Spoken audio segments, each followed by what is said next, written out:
So, here's how to send a professional reminder email. Keep it short, point to one single action, and never ever apologize for sending it. That's the whole reminder email template right there, and once you see it, you can't unsee it. I spent my first year as a coach dancing around these messages, softening every line, adding "so sorry to bug you" to the top, and all it did was make me sound unsure of my own business. In this video, I'll give you the exact templates I use for late payments, upcoming sessions, and the intake forms clients forget to fill out, plus the one shift that made every one of them easier to write. But before the templates, you need to understand why the apology is the thing that's actually hurting you, because there's a moment coming up where I'll show you how to chase an overdue invoice without sounding like you're begging. And that one is the reason most coaches dread sending these at all. So let's start with the rules, because every template later is just these 3 rules wearing different clothes. The first rule is the one I already said, and it's the one that changed everything for me. Don't apologize. Reminders are completely normal in any business. Your dentist sends them. Your bank sends them. Nobody at those places is losing sleep over whether they're bothering you.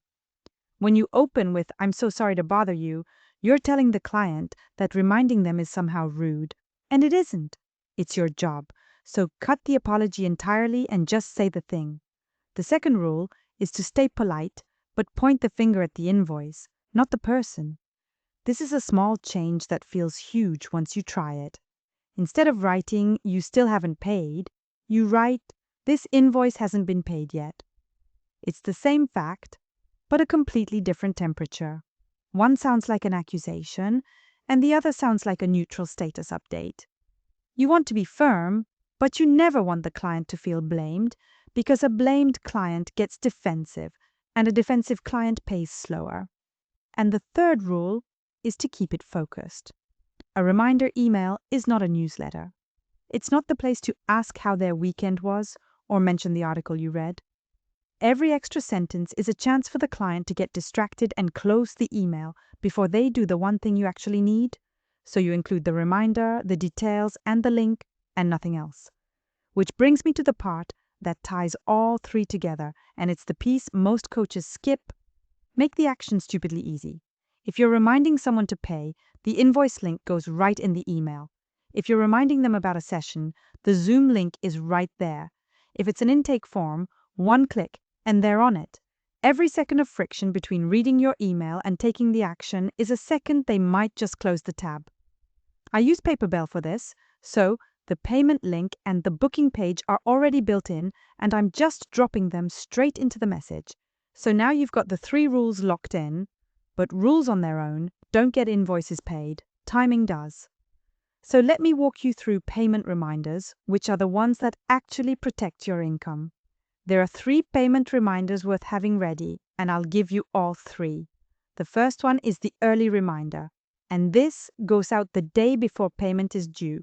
It's warm and low pressure, because nothing's wrong yet. It sounds like this. This is a friendly reminder that you have a payment on this invoice that's due tomorrow. You can view the invoice and pay right here. Then you drop the link, and you close with "don't hesitate to reply if you have any questions." That's it. You're not chasing anything. You're just making sure it's on their radar. The second payment reminder is the same day one, and this goes out the morning it's due. Almost identical, but you swap due tomorrow for due today, and you add the payment options so there's 0 guesswork. Something like, "I just wanted to remind you of the payment on this invoice that's due today. You can access and pay it here, and payment can be made via..." And then you list the methods. It's short, it's friendly, and you're done. And the third one is the late payment reminder. And this is the one I promised you at the start, because this is the email everybody dreads writing. The trick is, you use rule number 2 the whole way through. You never say you didn't pay. You open with a genuine "hope everything's going well." Then you write, "I'm reaching out because I still haven't received payment for this invoice, which was due on..." And you name the date. You give them the link, you list the payment options, and then you add the one line that quietly sets a boundary. "I'd like to remind you that this payment needs to be completed before our next appointment." That sentence does all the heavy lifting. It's not a threat. It's just a consequence, stated plainly. And it works far better than any amount of guilt. Now here's the part I really want you to hear, because it's the thing that took me the longest to figure out. Every one of these emails feels hard to write for the exact same reason. You're treating a payment reminder like a personal favor you're asking for.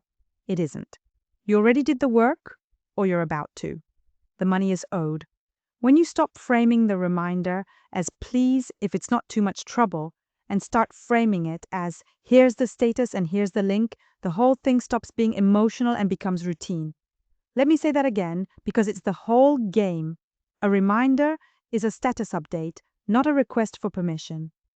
The client agreed to pay when they booked. You're just telling them where things stand. And once you internalize that, something even better happens. You realize you shouldn't be writing most of these by hand at all. The best reminder is the one that sends itself before you even remember it's due. I've got mine set up in Paperbell, so the payment reminders and the appointment reminders go out automatically on a schedule, and honestly, that's when my no-shows and my late payments both dropped, because the reminder never depends on me being organized that day. So that covers the money. But the same rules run your appointment reminders too, and these are the ones that kill no-shows. For a session the next day, you keep it simple. This is a reminder that your next session is on, and you give the date and time. You can join via Zoom at this link and make sure Zoom's installed before we start. For the 1 hour before nudge, you shorten it even more. Your session starts in 1 hour. Here's the link. That's just 2 lines, and it's genuinely all a client needs an hour out. And then there's the intake form reminder, which is really a client follow-up in disguise, and it's worth getting right because a skipped intake form means a wasted first session. Here, you don't just nag. You explain why it matters. You write, I noticed the intake form I sent hasn't been filled out yet. This questionnaire is what keeps our session focused on your needs, so please have it done at least a few hours before we meet. Then the link, then a friendly email me if you get stuck. Notice it still follows all 3 rules. No apology, focused on the form and not on them, and the action's 1 click away. That intake form email is also a great example of the bigger idea here, which is that a good coaching email never makes the client do the work of figuring out what you want. You tell them the one thing, you tell them why, and you hand them the link. So that's the whole system. 3 rules: don't apologize, blame the invoice and not the person, and keep it focused on 1 easy action. And a template for every situation you'll actually run into, from an overdue payment to a forgotten form. Remember what I said at the start about the apology being the thing that hurts you? This is what I meant. The coaches who get paid on time and keep a full calendar aren't the ones with the cleverest words. They're the ones who send the reminder without flinching. So here's your action step for this week. Pick the 1 reminder you avoid sending most, probably the late payment one, and write your version now while the template's fresh. Then, if you want to stop writing them by hand forever, I use Paperbell to send all of mine automatically. It handles the invoices, the booking, and the reminders in 1 place. And you can try it for free. The link's in the description. Go send that reminder.